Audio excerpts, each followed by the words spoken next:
Hi, I'm back with part 2 of working on my mini books, which I thought I had recorded all nice and pretty for you guys, and then I went to look at the video and none of the audio recorded, so you get a voiceover, Susan Ramble, which is cool because I did a post on Instagram today. I decided I really sort of wanted to talk about a little bit more in depth, so I'll tell you a little bit about what I'm doing and then I'll talk about what I posted over there.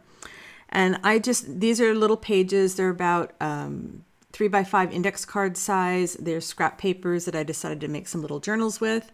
And so they have been painted. There's a previous video. I will link to that up in the little cards up top and down in the description that shows how I painted the papers with some water-soluble media. And then I went over it with some matte medium to seal it. And I dabbed the matte medium with a wet paper towel so that it wasn't super shiny, glossy kind of stuff. Even though matte medium is matte, it still gets kind of a plasticky feel. So they're just small little pages made from book text and dictionary text and whatever papers I had around here. And I've got 2 stencils that I'm going to play with for the next layer on these pages. And these stencils are from PM Artist Studios, Mariah and Patricia, and they create stencils as well as journals and digital papers and all kinds of goodies. And I love this stencil because they're the perfect scale size for working on these little pages. I wouldn't be able to use something that had a really big stencil, design on it because it would sort of overpower the page. So these are great.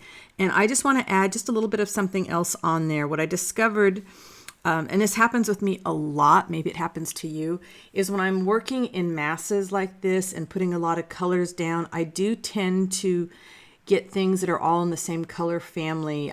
You might call them mud. Maybe you call them mud. I like mud because we need mud in the garden to make things grow.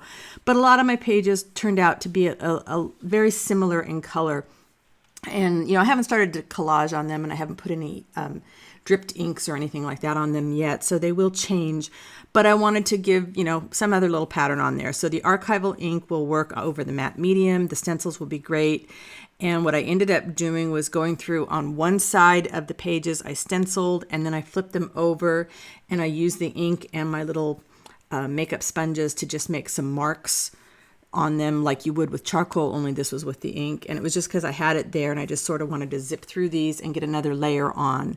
And what I decided by the time I got to the end of this was that I was going to add more pages to the book of different colors, so that will break things up a little bit. But I was really happy. I mean, I love the pages. It's just that I know that they were starting to bug me because they were too similar. So I'm going to break them up and do something else. And I can do that because there are no rules when we're making art, right? That's part of the fun of making art, is we just do it our way and we don't have to stress over trying to meet a particular design pattern.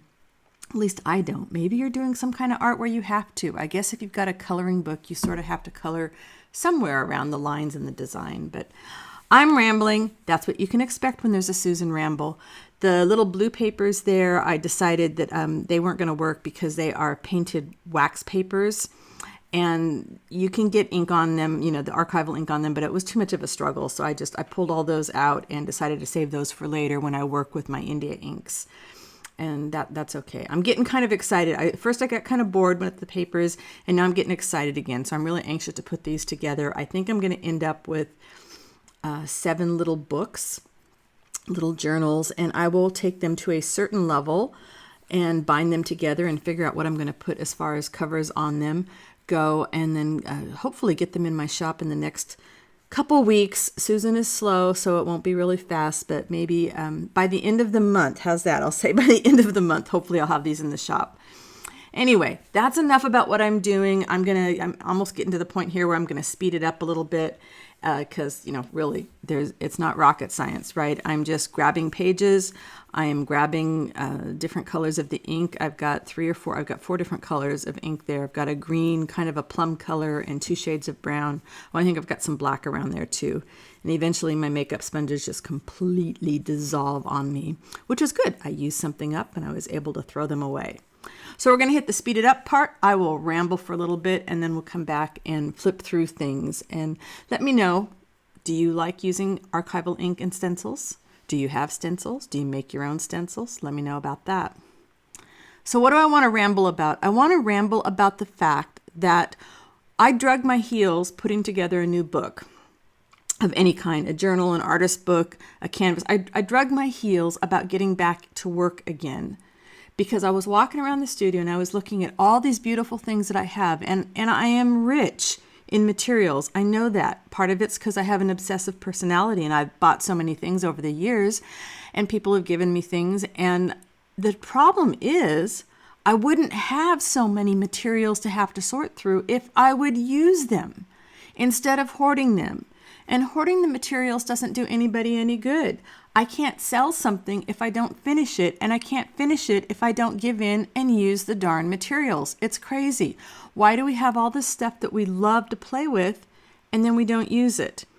And I was watching another artist video, abstract artist, Louise Fletcher, and she's got some great videos over there with some art talks. And she was talking about how people are always worried about wasting materials and wasting time. You waste your time, doing something if you don't know if it's going to sell. Maybe I made all these papers and maybe I end up not putting them into any books at all and I just toss them in a drawer. So what? Maybe in the process of playing with these papers and playing with the different medias, I decided, wow, I really don't like using, gelatos, or maybe I love using gelatos. I don't like using distress crayons, or I love using distress crayons. Maybe I decided that I'm over using archival ink. Maybe I don't want to use stamp pads anymore, which I kind of think I am just about over stamp pads, except I can't figure out what to do with all the ones I have. But, you find things out about yourself by using your materials. You don't learn anything about yourself and yourself as an artist if they're just sitting on the shelf, right? But it's hard. It's hard because we look at all these materials and we think, well, what if I use up the stamp pad? I have a couple stamp pads that are all used up. They're dried up. I don't have any, ink refills. Well, you know what? So what? Maybe then I have to use a different color. Maybe I'm going to decide that there's another color that I like even better, a different combination. I'm going to improve my skills at doing things, whether it's stamping or stenciling or painting or mark making. By using my materials, I'm going to improve those skills. I'm going to learn new techniques, and some of them might become my favorite techniques. So hoarding materials doesn't do me any good. Using materials helps me grow as an artist. And what Louise Fletcher said, and that just really stuck with me, and I'm going to keep it in front of me, I think, going forward, is that you are not wasting time. You are not wasting materials. You are wasting your talents. And I can hear, there are some of you out there right now, I can hear you saying, yeah, well, I'm not really an artist, I'm just a junk journaler. I'm not really an artist, I'm just a crafter. I'm not really an artist, I don't have a lot of talent, so I'm not really wasting things. I am wasting things because I don't have those abilities. I don't want you to think like that. You don't have to put a label on yourself. You're not an artist, you're not a creative person, you're not a maker, whatever. You enjoy playing with your art materials. You enjoy playing with your craft supplies. You enjoy making mud pies in the garden with your grandchildren. You enjoy making something, and that's what you should be doing, is leaning into that joy of creating, leaning into the fun that comes when you sit down and you make a mess. I mean, look at my desktop there. I got crumbs from the sponges going all over the place. I have ink all over my fingers. I have a really yummy piece of paper underneath there, right? Look at how that is building up some great colors that I could tear apart and use in collage. So you are not wasting materials. You are not wasting time. You are wasting your talent as a creative person, and you are all so creative. You are all so much more creative than you think you are. Really, believe me when I say that, okay? If you need a permission slip from me in order to be a creative person, let me know. I'll put one together for you. But I give you permission to go out there and create. You need to give yourself permission to go out there and create whatever the heck it is you want to create. Use up your materials. Take joy in being able to empty a paint bottle or use up an ink pad or even just those little sponges and have to throw them away. Take joy in filling that base paper there that I'm covering with all those overage of inks. I wish you could see it right now. It is, wait till to the end. It's covered with all kinds of great stuff. Take joy in using your materials, and don't worry. Don't think about that. I mean, this is what happens to me, okay? And I can only tell you from my experience, it might not happen to you, but with me, I sit down to make something and I think, Well, if I do it in a sketchbook, I can't tear it up and sell it. Well, if I do it, on these little pieces of paper here like that, I don't know what I'm going to do with them. Nobody's going to want to buy them. And I'm focused on what's going to end up in my shop. What am I going to have for somebody to buy? I don't want to think about that. It's not that I don't want to sell, but I don't want to create from a sense of I am obligated to make something to sell, because I think you guys can see it when I'm working, right? You can tell if somebody's creating something, mass producing something because I want to sell it. You don't feel the heart. And when I create, I want you guys to feel the heart. Maybe my heart's not completely on the page with these yet, but it's getting there.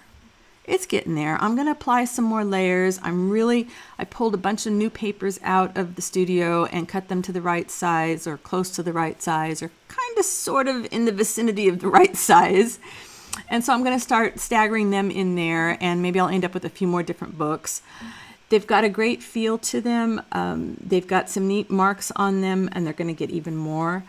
And I just really had a good time sitting here for an hour, putting marks on these pages and watching them come to life. And I hope that's what you're doing with your art. If you're struggling to find your own courage to create right now, let me know down in the comments what your struggles are. Let's talk about them. I would love to discuss with you how we can help you find more joy in leaning into the process of creating, and less frustration and less fear of worrying about using up your materials, not making something that people are going to want to buy, being judged. Let's not think about that. Let's just dive into the materials and have a blast, and then share it, okay? Make a video and show us what you did. Don't cut out all the goofs. The only reason I sped it up is because really, who wants to watch me, stencil through, go through a stencil, like 150 times, which is about what I did with this. I leave all my mistakes in the video. You see it, warts and all, because that's what it means to be a creative person. We make messes, we make things that are great, we make things that fall apart and they fail. And it's okay. It's all part of the process. And I'm really learning to be more okay with that. I'm not 100% there yet, but I'm getting better, and I hope you are too. If you're not already a part of my Facebook group, Susan Taylor Brown Creative Circle, I hope you'll join us over there, because it's a great way to get brave in small steps with a supportive environment. And there's a link down in the description box below. And if you have ever made anything with one of my kits from my Etsy shop, Poppiness, I hope you tag me in it so that I can find it, because I love to see what you creative people are doing out there. And beyond anything else, I just want you to lean into your creativity and know you are awesome. You are an amazing creative person, even if you don't think so right now. I believe in you. I believe in your ability, because I know you believe in me and you believe in my ability. And we are going to join energy forces and go out there and set the world on fire. That's all I've got for you now. You have an awesome day, and I will see you next time with the next level in these pages, whatever that might be. Okay? Bye-bye for now.